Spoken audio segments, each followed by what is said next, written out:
As a newborn member of an endangered species, we should probably pop open the DOM to fate the arrival of the 2018 Buick Regal TourX.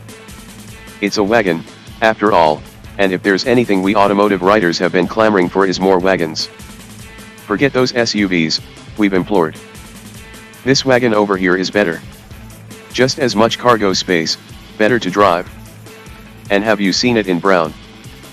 Well, it seems like our collective proselytizing is starting to pay off, or perhaps far more likely, consumer tastes are shifting a bit to appreciate the wagon.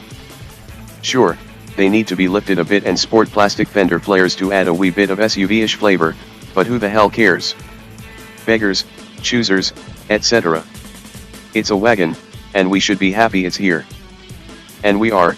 The Regal TourX is a pretty good one that thankfully offers more than just its mere existence.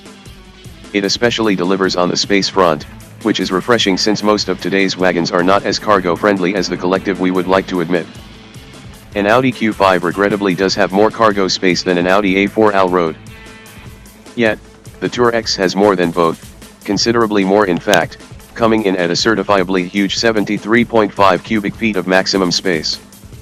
The difference is palpable between it and the 53.5 cubic foot Allroad, which Buick considers the TourX's closest competitor.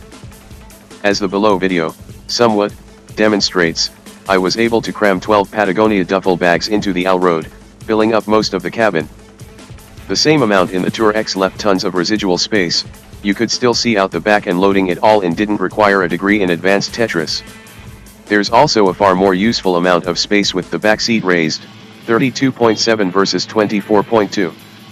That area is especially lengthy, and with the large rear quarter windows and reasonably square roofline, it should be a good choice for dog owners. There's no built-in dog net behind the back seat as you'll find in the Allroad and BMW 3 Series wagon. You'd have to go the aftermarket route, but your four-legged buddy should at least appreciate the lower liftover/jump aboard height. Which brings us to the next wagon benefit, the lower roof height. According to Buick's marketing folks, people who buy off-roadish wagons like the Regal TourX are far more likely to actually live the outdoorsy active lifestyles the owners of SUVs usually only envision for themselves. That means things are going to be mounted on the roof: bikes, kayaks, skis, snowboards, cargo boxes, and whatever, and getting them up there is sure made easier with a lower vehicle. I'm 6'3" and in the video below, you can easily see how much easier it was to reach a roof-mounted bike on the TourX versus an SUV like the Buick Enclave. And actually, the TourX is lower than other wagons, too. Not by that much in comparison to an Allroad or a Volkswagen Alltrack, but the Subaru Outback stands a whopping 7.7 inches taller. That's a huge difference, but here's the rub: that lower overall height is countered by the Regal's rather pathetic amount of extra ground clearance. Buick doesn't even publish the number, but it's negligible compared to the Regal Sportback and most likely less than the Allroad, which itself was lowered by 0.6 to a meager 6.5 inches when it was redesigned. By comparison, the Outback stands at a lofty 8.7 inches, a difference you can see demonstrated by how much of my hand fits between each wagon's wheel wells.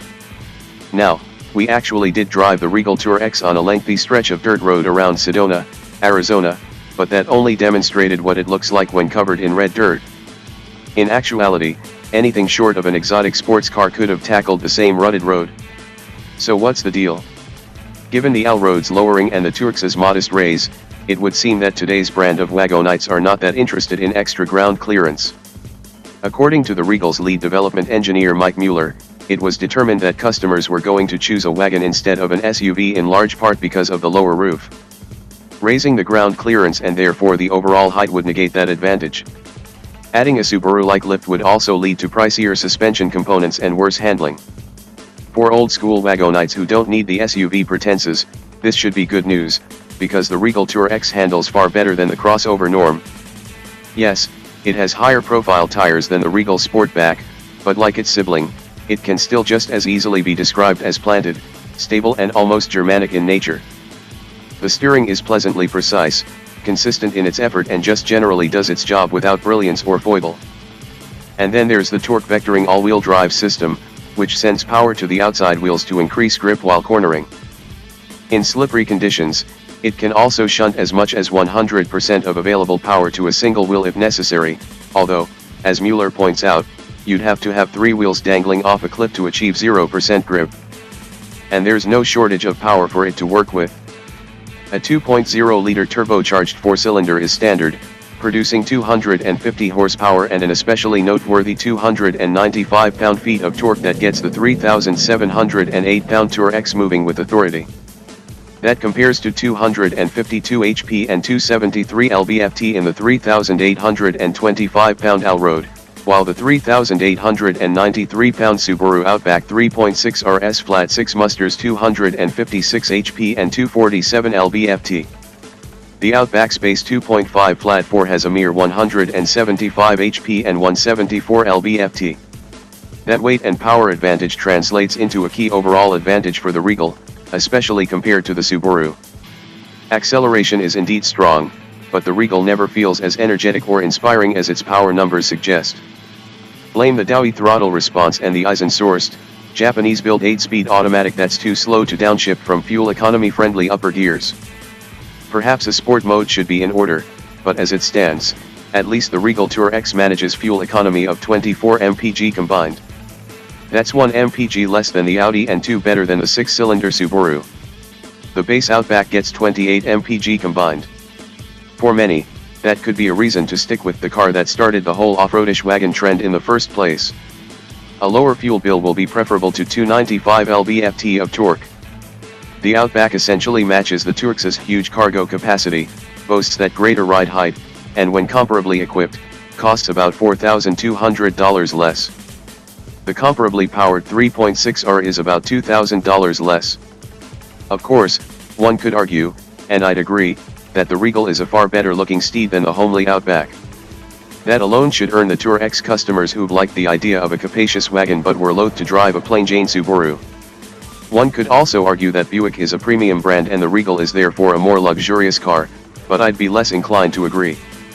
The base TourX, $29,995, has the same unluxury amount of equipment as the Outback. The steering wheel lacks leather, for instance, and cabin quality throughout the lineup is unremarkable. The interior is certainly more stylish than the Subarus, but there's lots of hard plastic and absolutely nothing that says I should be compared to an Audi.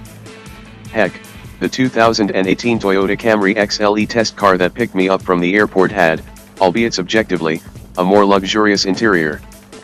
Perhaps customers indeed view Buick, as the brand itself does, as a luxury adjacent or premium brand. Yet, if the Regal TourX is premium, then so too is that Camry. And, well, really.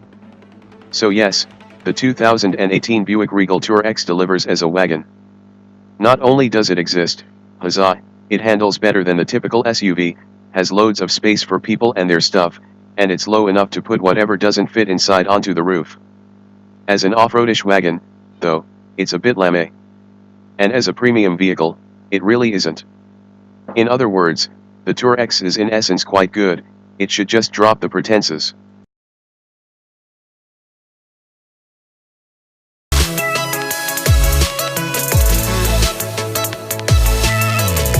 Don't forget to subscribe here.